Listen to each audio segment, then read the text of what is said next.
Hey guys, welcome to the 2017 pack explosion video. I'm going to go through the base weight here.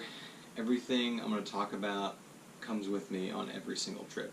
I'm going to do a second video, a quick one right after this, going through some of the four-season gear, so some of the winter gear, and some of the vanity items that I kind of rotate between depending on what trip I'm doing. But like I said, everything that we're going to go through today comes with me all the time. So we'll start with what I wear. For shorts, it's just a pair of running shorts, and I'll cut the liners out of them. And I will wear boxer briefs. I've tried many different types of these. These are Champion ones that are only 50% cotton, and then there's like spandex and polyester. I try to wear as little cotton as possible when I'm on the trail. General rule of thumb. So running shorts, boxer briefs. This is a running shirt I got from a half marathon I did a while ago. It's kind of a dry fit, stretchy material, quick drying. And then I use the the Darn Tough. I did Smart Wool for years. They wore out literally every single time. So the last year I switched to Darn Tough, no problems so far. And if they do wear out, they'll replace them for free. So good stuff. My footwear. So these are North Face Kathmandu boots. They're actually fairly old. I've done some different things. I've done the trail runner thing. Trail runners are fine. I like having ankle support. I've seen so many people just roll ankles and stuff. And these things, so they're Gore-Tex. As you can see, they've gotten some use. Hundreds of miles on these easily. And they still keep my feet dry. It's crazy. I know Gore-Tex is supposed to wear out or whatever, but I mean, I was out a month or two ago sludging through stuff, my feet were dry, so I love these things. And for a full ankle boot, they're not like terribly heavy actually, to be honest with you. So that's on the feet. Other carried item are these. These are the infamous Costco Cascade Mountain Tech trekking poles. I'm going to do a separate review on these. These things are great, and they're $42. So always take those. Also, the last worn item that always comes with me, this is a Garmin VivoActive HR smartwatch. And it does have it's a GPS watch, and you can load maps on it and stuff like that, and I'll probably do a separate video on it, because I also use it for running. That's why I got it. So those are the worn items. Next we'll go to what I carry. So this is my pack. This is a Gossamer Gear Mariposa 60-liter pack. It's great. The reason I got this pack specifically was because of the modular kind of pocket design. And I'll go through what goes in each pocket, but there's a big pocket here, this big mesh pocket, and two small pockets on the side.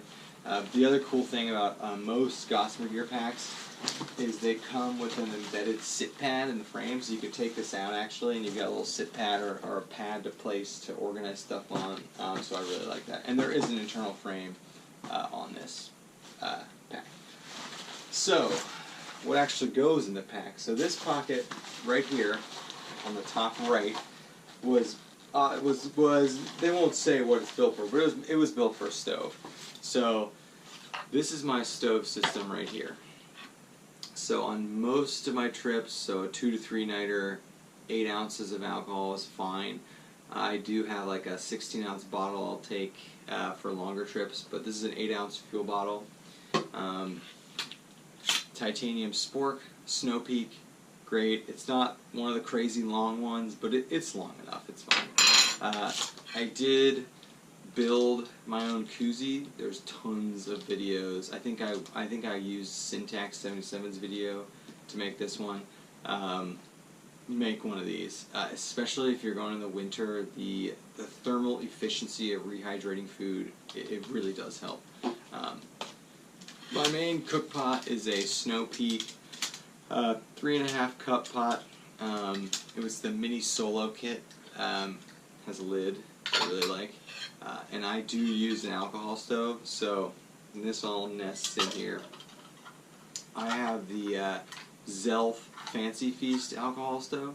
I started with an MSR Whisper Light years ago.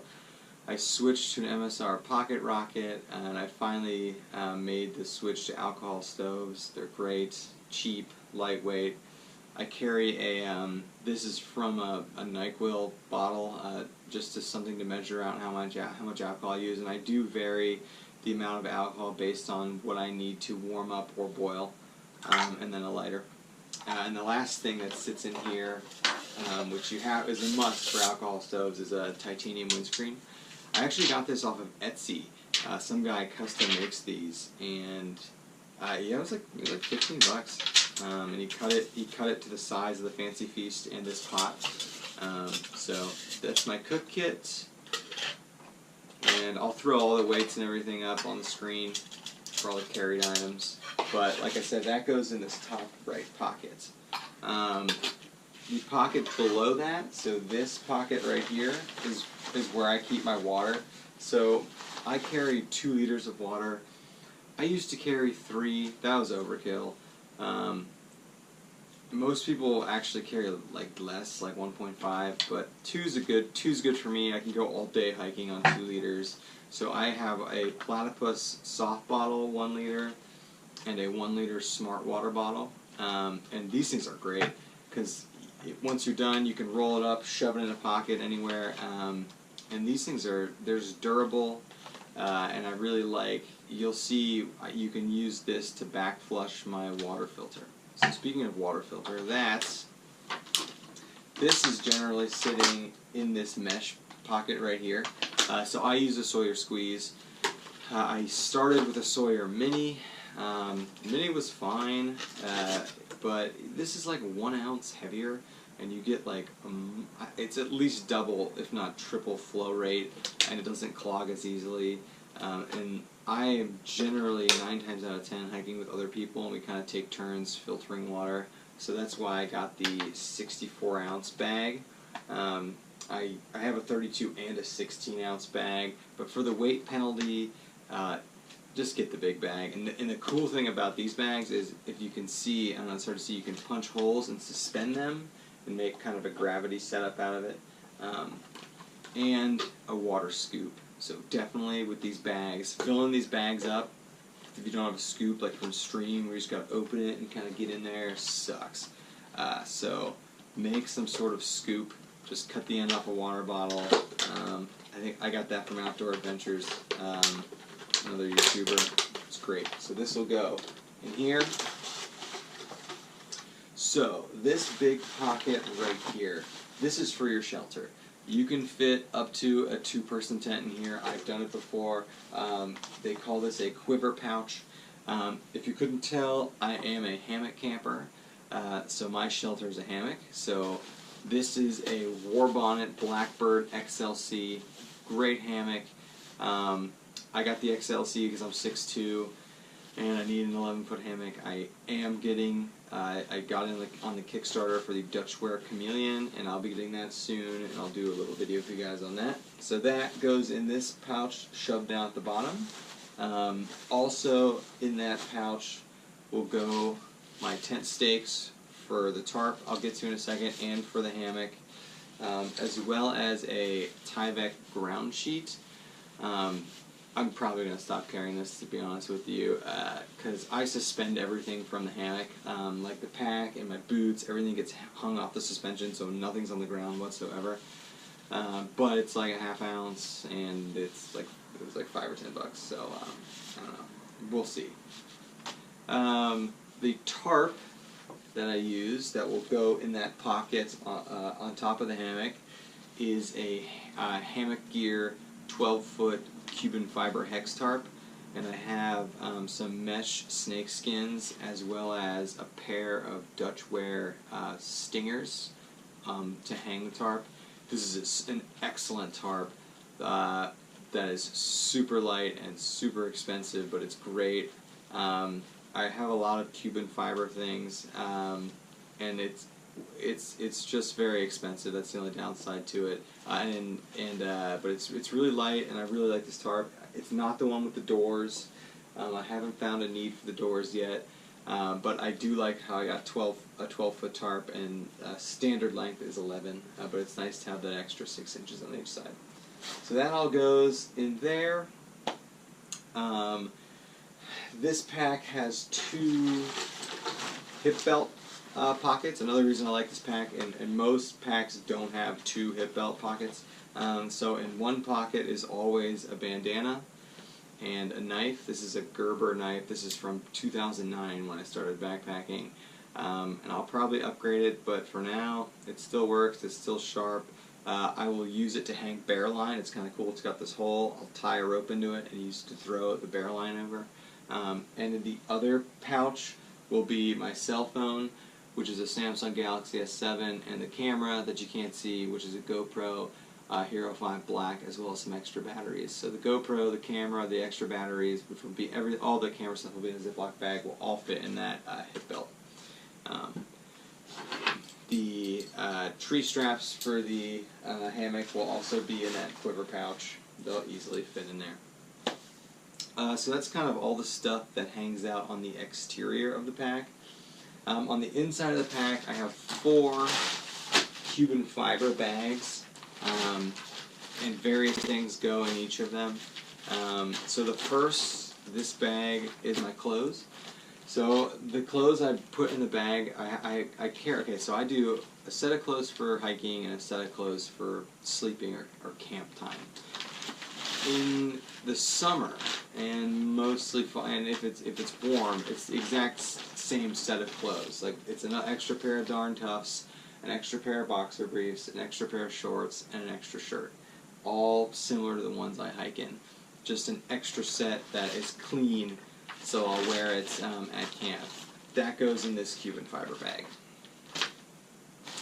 This bag, so this is actually the bag that my tarp came in. I just use it as my miscellaneous bag. So in that bag will be my first aid kit. I also have a toothbrush, an extra lighter, a cord to connect my cell phone to a charger. That'll go in here. I also carry a towel. Most people scoff at this, but there have been several situations where this has been great, and this weighs like an ounce. This is a pack towel, ultralight towel, and it's crazy. It can absorb like 5 times its weight in water. I used to use the ShamWow thing. I used to just use a bandana. The bandana does not absorb water. This thing is great. I've had mornings where I've woken up and the outside of my tarp, or maybe a little bit of the inside of my tarp, is just there's condensation everywhere. It's nice to have a towel. I also carry a signal mirror. I carry this because I have contacts, not because I've ever had to signal help with it or anything like that. And then for the hammock campers, I have drawn a 30-degree angle on the back of that to eyeball the suspension with. That'll go in here. My headlamp is a Petzl Zipka. Love it. The only issues is if you have long hair, this can get your hair caught in it. Otherwise, it's great. I don't like having that large band. This thing is great. The last thing in this bag is my bear line. So this is Lawson Glow Wire. I love Glow Wire. It comes in multiple colors. It's light. And the reason they call it glow wire is they thread a reflective material into it. So when you shine a light on this at night, it just, boom, it is bright. I use it for my tarp guy lines, so when I'm walking around at night I don't trip over my tarp. It's good stuff. I have 50 feet of it. That's overkill, but they sell it in increments of 10, and I just got 50 feet. You generally don't need 50 feet for a bear line, maybe 40, 30. I'm based in Ohio. It's not bear territory, really, or bear country. We'll do something called a critter line if we're not in bear territory, and this is also good for that. So the bear line, the headlamp, my first aid kit, the mirror, and the towel all go in here. Also, I do use a pillow. This is a Cocoon ultralight air core pillow. This is sweet. Got it at REI. I've done the shove a bunch of stuff in a sack as a pillow. It's worth a couple ounces for this. The good thing about a hammock, if you're not a hammock camper or sleep in a hammock, you still need a pillow, but you don't need like a huge pillow. I don't even inflate this thing fully when I'm in the hammock because it's not as comfortable. So all that stuff goes in this Cuban fiber bag. This is my food bag. This is a Z-Packs roll top blast food bag. It's Cuban fiber, but it's made out of a much heavier material, Cuban fiber, so squirrels and little critters can't get into it. And this thing is friggin' massive. I mean, you can easily fit a week of food in here, easily. So the last piece of the puzzle here is the quilts. So this is a Z-Packs large cylinder dry bag, and my two quilts I carry. So the underquilt is a Underground Quilts Zeppelin 20-degree underquilt, and the top quilt is a Enlightened Equipment Revelation 30-degree top quilt. So those get rolled together in this, kind of roll it up, and this goes kind of horizontally in my pack at the bottom, and then everything else gets packed down on top of it. I don't line my pack with a trash compactor bag. I don't have a pack cover. I take the strategy of everything in my pack is in waterproof Cuban fiber bags. I've done the trash compactor. I've done the pack cover. Stuff still got wet. Not with the trash compactor. Stuff will stay dry with the trash compactor. But if you have all your stuff in these bags, you're fine. So yeah, this is all the base weight gear. Like I said, there are some items that I carry that will rotate based on the trip. Mainly electronics and other luxury items, and I'll do that in a second video coming up right after this, just because it'll be quick. It's only like 5 to 10 items, and I'll also kind of go through some of my Four Seasons stuff. So thanks for watching. All of this is just about 10.5 pounds, so it's not ultralight, but it's definitely lightweight. So yeah, we'll see you on the trail.